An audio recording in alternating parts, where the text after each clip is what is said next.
आप देख रहे हैं RTI इन्वेस्टिगेशन न्यूज 18। अटकाले सर क्या बोलना चाहेंगे आज जो आपने पत्रकार परिषद रखी यहाँ पे? आज सबसे पहले तो आप लोगों का शुक्रिया कि हमारे एक कॉल के ऊपर आप लोग यहाँ आए।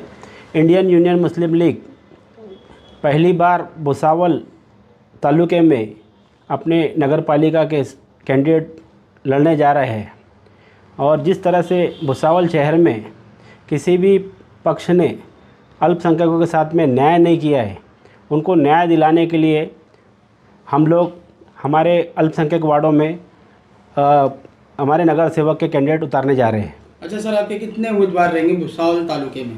भुसावल शहर भुसावल और वरनगांव में मिला के हम 10 से 12 सीटों के ऊपर कंटेस्टेड इलेक्शन लड़ने जा रहे हैं। साथ ही खड़का पंचायत समिति और ज़िला परिषद के उसमें हम लोग कंटेस्टेड करेंगे आने वाले इलेक्शन में।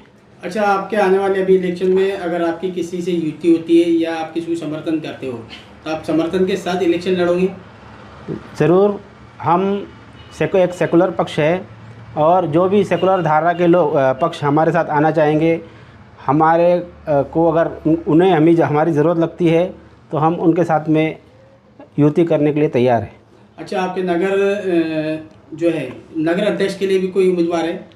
हमारे 2-3 लोगों से चर्चा शुरू है, लेकिन समय आने पे हम उसका खुलासा करेंगे। सर, जिले में से कितनी सीटें लड़ा रहे हो? IUML पूरे जिले में लड़ा रही है या भुसावल तालुके में और यावल में एक सीट लड़ रहे हैं हम लोग और फैजपुर में एक सीट लड़ रहे हैं। क्या एजेंडा है अपना इस इलेक्शन में? अल्पसंख्यक समाज और दबे हुए समाज का हम लोग डेवलपमेंट चाहते हैं कि अल्पसंख्यक वार्डों में काम नहीं हुआ है, हर जगह यही हाल है। एक सेकुलर पक्ष होने के नाते हम लोग जिस तरह का माहौल पूरे देश में है, वो माहौल से हमारे हर चीज़ में हमारे साथ भेदभाव हो रहा है।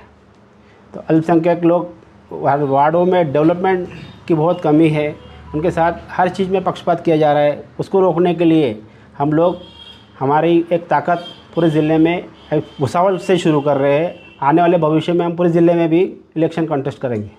सर, अगर बात कर ली जाए ग्रामीण भाग की और अल्पसंख्यक इलाकों की, तो वहाँ पर जो लोगों का कहना है कि रूलिंग पार्टी ने काम नहीं किया, तो कहीं ना कहीं जो अपोजिशन है उनने भी काम नहीं किया, ऑब्जेक्शन नहीं उठाया। इसको लेकर आप क्या कहना चाहोगे? रेगुलरली हम लोग हर चीज़ में सिटिंग MLA है, आज जो मंत्री है, उनको समय समय पे उनको जाके हम लोग मिले हैं, लेकिन उनकी सोच ऐसी है कि अल्पसंख्यक समाज मुझे वोट नहीं देता है तो हम वहाँ काय को डेवलपमेंट करेंगे।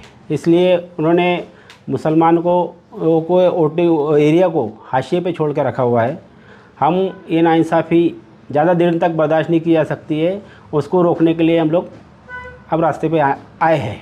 सर, अभी महाविकास आघाड़ी और महायुति इनके उम्मीदवार जो है चुनावी मैदान में, लेकिन आपकी मुस्लिम लीग जो है एक अलग से अकेली खड़ी नज़र आ रही है। आपको क्या लगता है कि इन दोनों पक्षों के सामने जहां उनकी महायुति है और कई पक्ष उनके साथ मिलकर जो है इस चुनाव में इलेक्शन लड़ रहे हैं, आप एक अलग खड़े नज़र आ रहे हो? देखो, शुरुआत तो कहीं ना कहीं से किसी न किसी को करनी है। हम लोग हमारा इलेक्शन में आने वाला रिज़ल्ट बताएंगे आपको। हमने इन 9 सालों में यहाँ क्या काम किए हैं, लोगों के क्या काम किए हैं, आपको रिज़ल्ट की शक्ल में आपको यहाँ दिखेगा।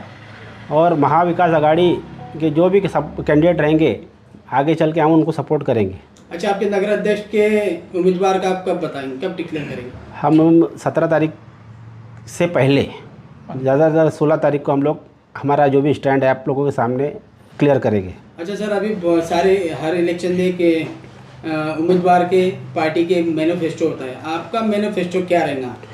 शिक्षा, सफाई और स्टूडेंट्स और जो भी सरकारी योजना है वो हम लोग हर किसी तक आसानी से पहुंचाने के लिए कोशिश तो कर ही रहे हैं। तकरीबन हमने आपके चैनल के माध्यम से बताऊँ, कई लोगों की पेंशन के काम किए हम लोगों ने, कई लोगों के राशन कार्ड्स के काम किए हैं, कई लोगों को जो भी शासकीय लाभ है, लेबर कार्ड है, लोगों को बर्तन दिलवाए हम लोग ने, हमारे संगठन के मार्फत से, हमारे पक्ष के मार्फत से हम लोग ने काम किया है। लोगों के लेबर कार्ड बनवा के दिए हैं, जिसकी उनके बच्चों के स्कॉलरशिप के फॉर्म हम लोग भर के देते हैं। तो हमारा जितना भी हो सके हमें हर चीज़ करने की कोशिश कर रहे हैं। सर, आपका इंडियन यूनियन मुस्लिम लीग जो पक्ष है उसके साथ अभी तक के कोई पार्टी का आपका समर्थन आपके साथ कोई खड़ा है? हमने कांग्रेस से हमारे 2 इलेक्शन में हमने कांग्रेस को सपोर्ट किया था। इसके पहले भी जो कैंडिडेट थे कांग्रेस के, मानवतकर साहब, उसके पहले जो श्रीराम पाटिल थे, हम लोग ने दोनों इलेक्शनों में उनका साथ दिया और उन्होंने शब्द दिया था कि हमारे आने वाले समय में वो लोग हमारा साथ देंगे। अभी टाइम है, इस इलेक्शन की 15-16 तारीख तक बहुत सी चीज़ें क्लियर होगी। सर, अभी आप भुसावल की आवाम को क्या मैसेज देना चाहोगे? भुसावल की आवाम को ये मैसेज देना चाहेंगे कि किसी भी प्रलोभन जो लाभ के इसमें ना पड़ते हुए, किसी भी भय के उसमें ना पड़ते हुए, स्वच्छ प्रतिमा के साफ़ सुथरे लोगों को आप लोग नगर पालिका में भेजें। आपके वार्ड का जो मुस्तकबिल है वही बनता है। आपके समस्याओं का निराकरण नगर पालिका से होता है। अगर स्वच्छ प्रतिमा का और स्वच्छ साफ़ सुथरा आदमी वहाँ जाएगा, पढ़ा लिखा आदमी वहाँ जाएगा, तो आपकी समस्या, आपके मोहल्ले की समस्या, आपको गंदगी, आपको जो भी वार्ड की समस्या है उससे दो चार नहीं होना पड़ेगा और आपके हर चीज़ का डेवलपमेंट होगा। बच्चों की शिक्षा से लेकर हर चीज़ में आपको वो पढ़ा लिखा आदमी आप लोगों को वहाँ तक आपको इंसाफ दिलाएगा, आपको वार्ड को इंसाफ दिलाएगा। सर, दिव्यांग और मजदूरों की अगर हक की बात आती है तो कहीं ना कहीं जो तस्वीर उभर कर सामने आती है काम कराने में, तो वो तस्वीर आपकी आती है। तो सर, आपने ऐसा क्या काम किया जिसको लेकर जो दिव्यांग है, मजदूर है, वो सिर्फ आप ही का नाम लेते हैं? सबसे पहले तो मैं ये बोलूँगा आपको कि दिव्यांग लोग का जो 195 का कायदा था आरटी अपने 5% निधि का, जो 1995 से भुसावल नगर पालिका के द्वारा किसी भी हैंडीकैप को पैसा नहीं दिया। 2018 में हम लोगों ने आंदोलन किए, धरने पे बैठे, वहाँ से शुरुआत हुई उसकी। आज तक 5 बार हो चुका है कि पूरे भुसावल शहर में रहने वाले हैंडीकैप लोगों को हमने तकरीबन 2 करोड़ रुपए तक की निधि वो उन लोगों तक दिलवाई है। हर साल किसी साल में 30 लाख, बढ़ते बढ़ते वो पिछले साल 48,50,000 रुपये तक हम लोग ने हैंडीकैप लोगों को दिलाई है। इन 5 सालों में तकरीबन 2 करोड़ रुपए की वो रकम थी, वो उन लोगों को मिली है। साथ ही जो लेबर कार्ड है हम लोग ने बनवा के दिए हैं। कई लोगों को बर्तन मिलने में तकलीफ़ हो रही थी, तो कुछ नगर सेवक लोग अपनी मनमानी करके अपने हिसाब से उस बर्तनों को बांट रहे थे, अपने वार्डों में बांट रहे थे। उस चीज़ को भी हमने रोक लगाई। हमने जलगांव में जाके आयुक्त साहब को मिले, उनके शिकायत की। मैंने कहा ये सिर्फ एक ही नगर सेवक लोग ही अपने अपने लोगों को बांट रहे हैं, दूसरे तरफ का जो मजदूर तबका है उनको इस चीज़ का लाभ नहीं मिल रहा है। तो वहाँ से आयुक्त साहब ने जिसकी तरफ टेंडर था उसे कॉल किया और इनके सब के जो मंडप लगा के बांट रहे थे वो सब बंद करवाई। आज भुसावल शहर में वो वाटअप जो शुरू है, एक ही जगह से वाटअप शुरू है। पहले नगर सेवक लोग अपने मर्जी से वो बांट रहे थे, वो चीज़ को हम लोग ने रुकवाया। सर, अगर जिस तरीके से अगर बात कर ली जाए जो दिव्यांग है भुसावल के, तो सिर्फ भुसावल के लेवल पे काम करते हैं या आप बाहर भी? हम पूरे ज़िले में जहाँ भी हैंडीकैप लोगों को हमारी ज़रूरत होती है हम लोग जाते हैं। पूरे तालुके में हम लोग मदद कर रहे हैं। हम तहसील में तकरीबन हर दिन 2 घंटे से 3 घंटे का समय वहाँ देते हैं। जो भी हमें माजूर वहाँ पर मिलता है, जो भी ज़रूरतमंद मिलता है, उनकी मदद करने की पूरी कोशिश करते हैं।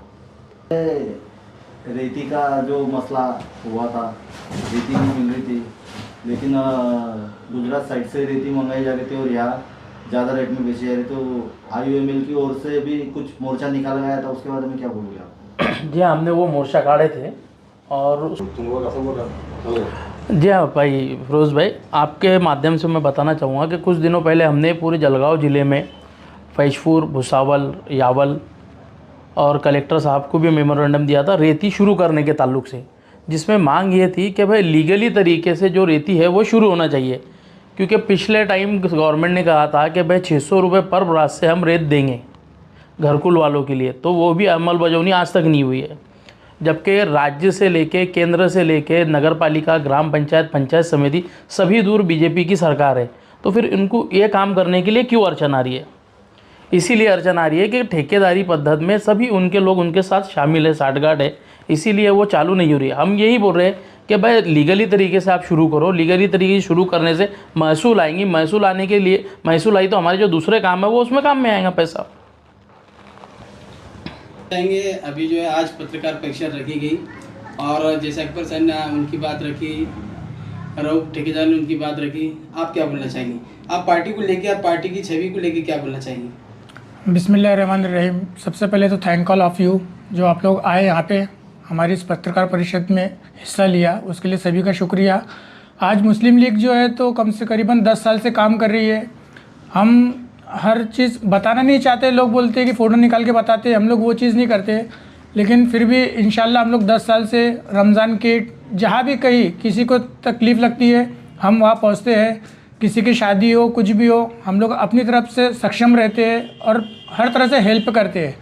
हमारा दरवाज़ा अकबर सर का ऑफिस 24 घंटे खुला रहता है, तो ये पब्लिक की मांग है, इसीलिए हम लोग आज इस मौके पे यहाँ पे उतरे हैं। और जो हमारे आज 15 कैंडिडेट उतर रहे हैं भुसावल में, तो वो उसी चीज़ को लेके हम लोग उतरे हैं कि हमारी पार्टी का वर्चस्व अच्छा है, एक अच्छी छवि के लोग हमसे जुड़े हैं, इसीलिए हम यहाँ पे भुसावल के अंदर काम कर रहे हैं और ये चुनाव अपनी ताकत से लड़ रहे हैं। हमारी आशा है कि यहाँ की जो पब्लिक है, जो लोग हैं, वो हमारा खुल के साथ दे और अच्छे पढ़े लिखे लोगों को नगर पालिका में पहुँचाए, जिससे उनका भी काम अच्छे से हो सके। सर क्या बोलना चाहेंगे? अभी आप जो है इस चुनाव में आपके उम्मीदवार उतार रहे हैं मुस्लिम लीग से, तो आपके उम्मीदवार कैंडिडेट किस तरह के कैंडिडेट रहेंगे आपके? हमारे फिलहाल भुसावल में जब भी अपन देख रहे हैं तो कोई बोला हम युवाओं को चांस देंगे, हम युवाओं को, तो अपना क्या है? हमारा सबसे पहला तो हमारा जो भी कैंडिडेट होगा वो एजुकेटेड होगा। क्रिमिनल केस वाला कोई भी हम कैंडिडेट को खड़ा भी नहीं करेंगे। हमारी ऊपर से ही पॉलिसी है कि जितने में एजुकेटेड लोग हैं हम वो एजुकेटेड लोगों को ही आगे, भले ही हम कम सीटों पे लड़ेंगे लेकिन पढ़े लिखे लोगों को ही हम लोग आगे वो टिकट देंगे। उसके अलावा कोई भी क्रिमिनल केस जिसके ऊपर है, हम लोग ऐसे लोगों को हमारे पार्टी में उनके लिए जगह नहीं है। अच्छा, अभी सुनने में आ रहा है कि आपका नगर अध्यक्ष जो है, आप बता रहे हैं कि आप 16-17 तारीख को उसकी घोषणा करेंगे और डिक्लेयर करेंगे। हमारी भी सूत्रों की जानकारी के अनुसार हमको पता चला कि आपका जो है नगर अध्यक्ष का उम्मीदवार रहेगा वो कोई पढ़ा लिखा एडवोकेट रहेगा, ऐसा कुछ है? एक एडवोकेट से भी हमारी चर्चा शुरू है और एक डॉक्टरेट डिग्री का पीएचडी है, वो कैंडिडेट हमारे, उनकी चर्चा शुरू है। समय आने पर 16 तारीख तक हम लोग इस चीज़ को क्लियर करेंगे। बस Right to information.